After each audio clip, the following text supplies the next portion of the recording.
Alright, we're going to begin our next sign project here. We're going to work on a demo sign. With this one here, I'm actually going to get into an illustration. So I want to be able to show you how to use the markers here to go on ahead and blend them out and do something that's visual. And one of the things I always believe is that pictures say 1,000 words. I mentioned this in the last video that it's one thing to have a sign that says hot dogs, but when you have a hot dog with a little golden mustard on top of it, that does something different. That actually kind of stirs an emotion. You have a reaction to that, and you may really say, ooh, that looks good, I think I'll try that today. So that's pretty exciting. One of the things I do, I've been in this industry for 22 years, but I still believe in this. I will actually turn around and do a thumbnail of what my ideas are, and the one to the left hand side, this one here is the one I chose. I already know by looking at it I'm going to reduce the size of the lasagna, increase the word lasagna, and just kind of balance them out a little bit more. And some of the colors I'm going to use today are going to be the golden yellow, the buttercup, the burnt umber, burnt sienna, strawberry, yellow, pumpkin, which is your orange, and your black and your white. And then I'll use the thin markers, excuse me. So I'm going to stop the video right now, and then we'll get into chapter 2, where just as I did before, I'm going to start laying everything out in white first. I base everything with white because it really does allow all the colors to really jump off the surface. Alright, so I'll be right back shortly.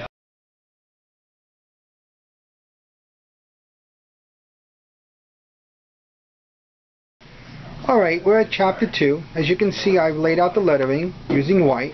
I applied 2 coats, just gives it that nice opaque finish. Just like the last video, I try to keep it pretty neat. When I color it in, I try to go according to the shapes. What I'm going to do here is, this is where I'm going to do some blending techniques, which I'm going to show you in the next chapter. Where the meat lasagna, I'm actually going to use gradients. I'm probably going to have orange going into red, perhaps a little yellow in there. So what's a little different than the last video is I just applied highlights on top of it. This one I'm actually going to use my fingers and blend them out. So I'm going to begin doing some coloring, and then when I start the next chapter, I will multitask, hold the camera, and show you how I was able to make those gradients. So I will see you in chapter 3.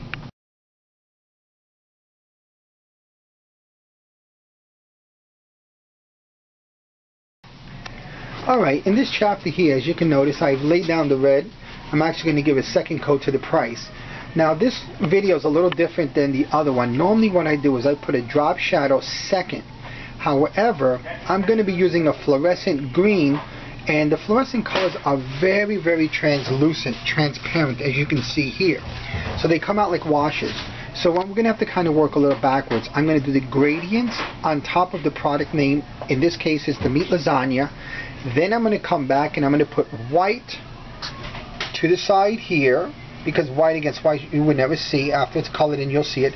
I'm going to put white as the drop shadow. Let that dry, and then I'll come back with the fluorescent green. Then I'll come back with the black marker, and I'll clean it all up. So let me go on ahead and do a few letters here with some of the gradients, and then I will actually demonstrate that for you live. We'll be right back in the next chapter.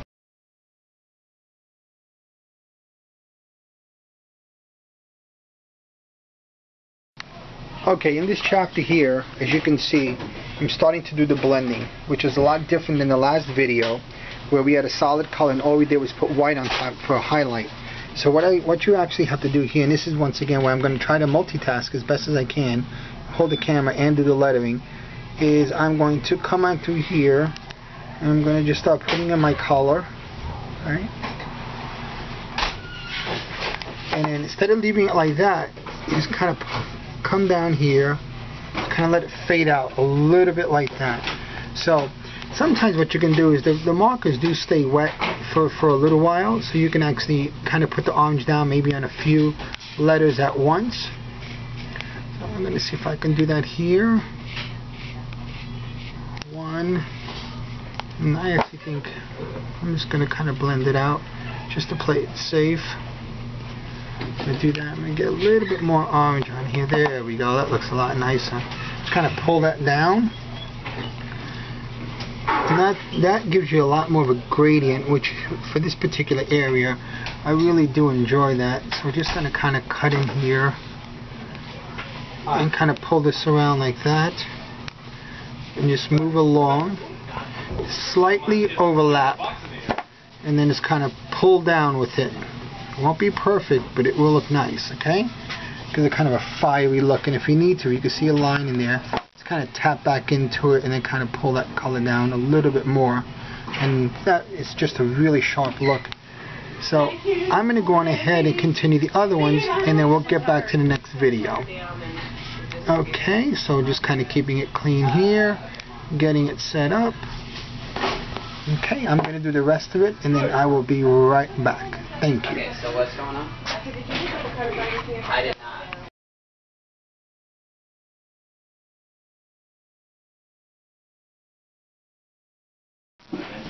Okay, in this chapter here, what we're starting to do now is we're going to go on ahead and put a white cast shadow, which later on we're going to cover up with the fluorescent green. So for this particular part here, because the lettering is really pretty much done, the coloring on the inside, I don't want to use the chubby marker, I want to use the thin marker. So I'm just going to kind of go right around the edges here. It's just a lot easier to handle. It'll take a couple more times to give you some depth, but it's still worth it. It's just too difficult with the chubby marker.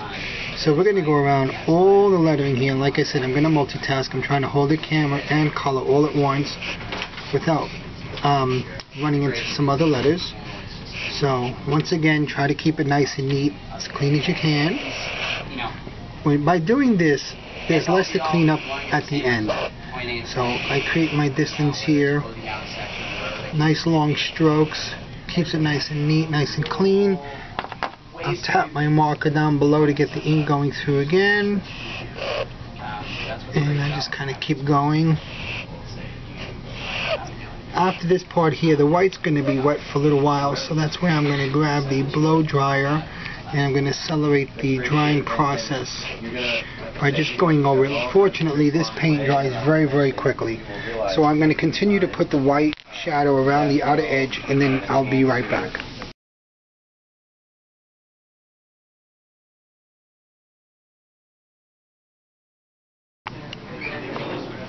Alrighty, in this chapter here, now what we're going to begin to do is we're going to start putting in the green, as you can see here. And I'm actually going to use the smaller marker just because, you know, it's less that I have to try to clean up later on with the lettering. So I'm just going to kind of go around it. Like I said, I always try to keep it neat and clean. For the sake of the tutorials, I'm going a lot slower. Normally this really is a sign that, you know, it's kind of neat. This sign will take me probably 35 minutes to do. And that's because I'm going to have some illustrations. Otherwise, I can go through this pretty fast and get these done in literally like 20 minutes, 25 minutes. But like I said, I've been doing this a long time, and I kind of have some of these processes, you know, down to a science. So I'm pretty comfortable and I go pretty fast. I probably would use a thicker green fluorescent marker, but I'm just kind of showing this to you. So if you're comfortable, so that you can be comfortable, and if you decide to use a small one, you can just kind of use the small one. Now, one of the things with the fluorescent markers is that try to just pass over it once. If you keep going over one spot over and over, sometimes it actually tends to pick up the color from underneath. So that's with the small marker. And then now I can grab the big one for something like this and just kind of go ahead, go over, pull straight down, and just kind of run with it. So I will be back in the next chapter where we start putting our black outlining.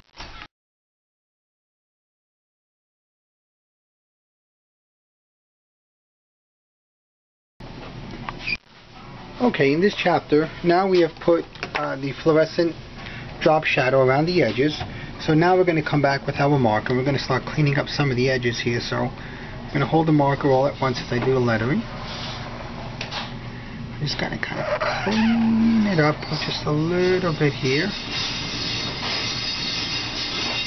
One thing I will say is that the fluorescent markers, for some reason, you really do need to take the blow dryer and go over them and really make sure it's dry, because after you have laid it down, if you come across with another color and you go even over the edge a little bit, it actually kind of scratches it and pulls it up immediately. So you really do have to take the blow dryer and dry the any color that has to do with the fluorescent tones inside of them. So I'm going to go ahead and keep cleaning this up here, and we're just going to kind of run around. I'm using a thin marker. Just kind of go right across the top. The faster you go, the smoother the lines. Kind of stop there. That E is going to probably come in front of that other light. I'm not too sure yet. Just kind of tighten it up just a little bit. Let's fix that little green outside edge. There we go. Tap the marker down here. And let's see if the green is dry enough so I can kind of go over this twice. There we go. Thicken up the one side just a little bit. Now you can use this small marker, or you can go to the thicker marker, which I have right down here. Use the thin marker for the left hand side and the thicker marker for the shadow area. Kind of do that, and I'll run through a couple more letters here for you. I'll kind of skip around, kind of do that, kind of do that, kind of get them all going, and then use the thin marker for the opposite sides. Okay, and then we will be right back one more time as we begin to clean it up.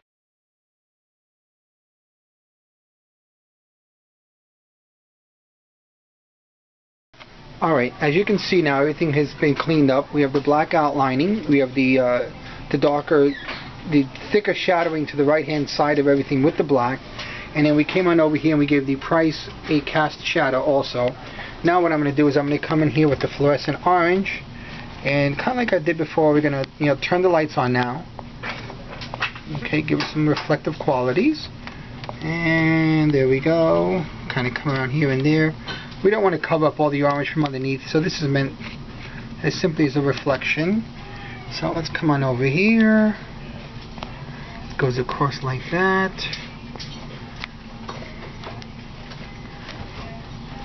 I love this part of signage. When you really make things come together, you make them come off the surface. Okay. Come on down. Alright, and then we're actually going to let that dry. We're going to put a little yellow on top of there.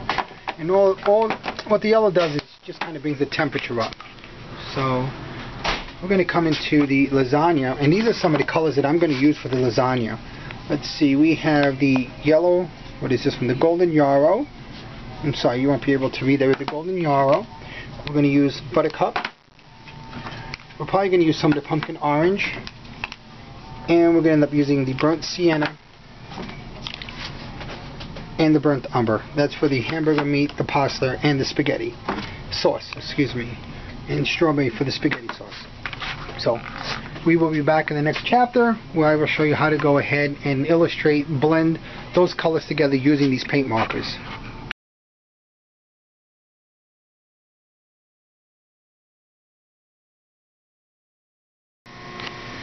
Okay, let's come on in now with some yellow. Just going to increase the temperature of this design a little bit. Kind of put some yellow in there, kind of cook it up a little bit. We can pull down with your finger.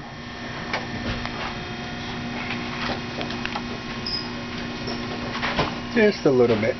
Just here and there. You don't want to cover up all that nice fluorescent orange that's underneath. So, just a little bit. Sometimes you can kind of go across a few of them with this one because it's such a small amount. So you can just kind of come and tap all these different areas, and then now you can kind of come down, pull over, whichever direction you have your highlights and shadows going. Okay, that looks good like that. Now I'm going to sit down here. I'm actually going to start with my buttercup. And this is going to be my lasagna, so here's a really great way to just kind of mix in colors, and your lasagna kind of comes across in pieces here. If you need a reference, one of the things I always recommend is to use a reference. You know, grab the packaging, take a look at it, maybe perhaps take a picture of it, and then print it out so you have it in front of you in case you're not too sure how some of the coloring looks, the detail to it. I am pretty familiar with what this looks like, so I'm just going to kind of start mixing these things together myself. I'm going to keep my dark color to the bottom, my light sources up top. So, you know, we want people to recognize what it is, but we don't have to make a fine art painting of this rendition. We kind of keep it simple. do a little blending with your finger. That's always nice. For those of you who enjoyed finger painting in class, here you go. You can flash back right now. Okay, so I'm kind of mixing through there. I'm going to let that dry just a wee bit. And then I'm going to come on in here. I'm going to use my burnt umber. And I'm going to put this in the middle. And this is going to be the meat that's inside there. And we're going to let this dry and then we'll detail it in just a moment. So as you can see, you can work pretty fast at this here. Okay. Clip strips yet? And I'm going to pause this for a moment, and then I will back. I'm going to detail some of the plate. I'm just going to get some of the coloring out.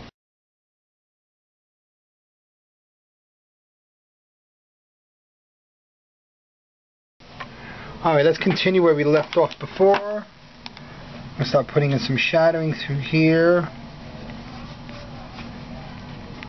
And let's see, what color am I using? I'm using slate gray right now. Okay, the underbelly of the plate. I'm going to grab my forget-me-not blue and pull some of that to this side over here, as you can see. And then I'm going to pull it out, blend it a little bit, blend the other side here. Okay. Now I'm going to grab my orange, and I'm actually going to kind of tap into my brown, my meat color a little bit.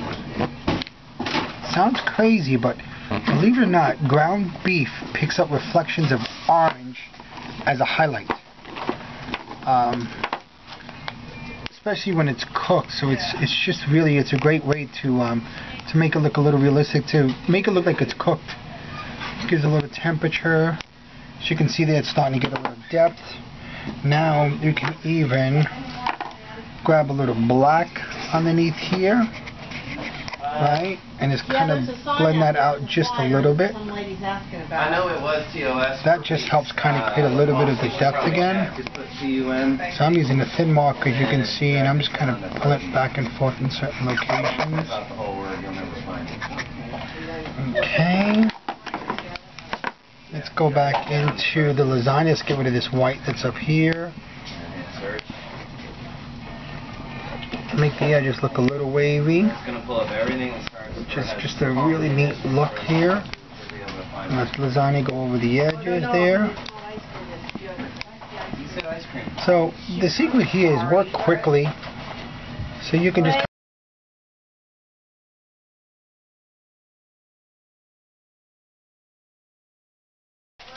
Okay, now I'm going to come back to the little white here. You kind of smear that around just a little bit, and put a little white on the lasagna, a little bit on the lip here. And I'm going to come back here with the meat, because the meat really should go all the way to the edges also. It's really, it goes right across the outside edge. So I'm going to start detailing this a little bit more using some of these colors. And then I'll be back to show you what we're going to do up top by adding some more highlights, putting in the white, putting the reflective qualities, adding a border around the outer edge, putting in the bullet point, the white around the price. Okay, so this is kind of some of the detail. You can kind of see what's going on. And believe it or not, what I'm going to end up doing too, and I'll use this color first, is there's always some kind of sauce that's on top of your lasagna. So we'll just kind of let it kind of be all over the place here. Just kind of as if it's loaded. Even if sometimes we don't serve it necessarily like this, it's just a great way to suggest to people what it could be like if they, had some other products with it. So kind of have that. I'm going to add a little bit of this brown into that red. Just makes the sauce just a little deeper looking in color. Okay, so that's kind of what we're doing here. And lasagna has a lot of sauce, so really just kind of start loading it up a little bit more. There we go. We don't want it to look like syrup. Okay, so we're just kind of blending all that. Okay, so I'll be back in just a moment to kind of show you where we're going to go next.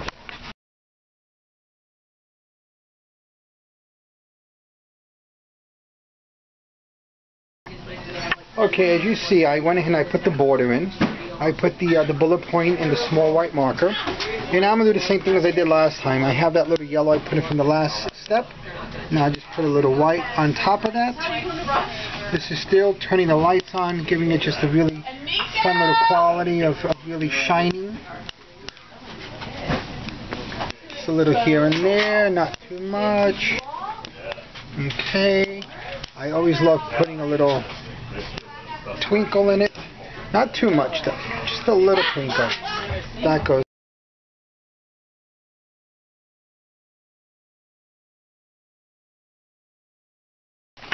Okay, so I put some of the reflections in it. I'm sorry for the cut in the video there. I ran out of memory card. So one thing I noticed and mentioned last time in the last videos, that looks really cool. But I really do like to kind of give a little bit of an outline. I feel like it really stands out when you do that. Have you seen that lady on the street? Same thing here. Like, dang, look at that. I'm gonna be Jimbrina!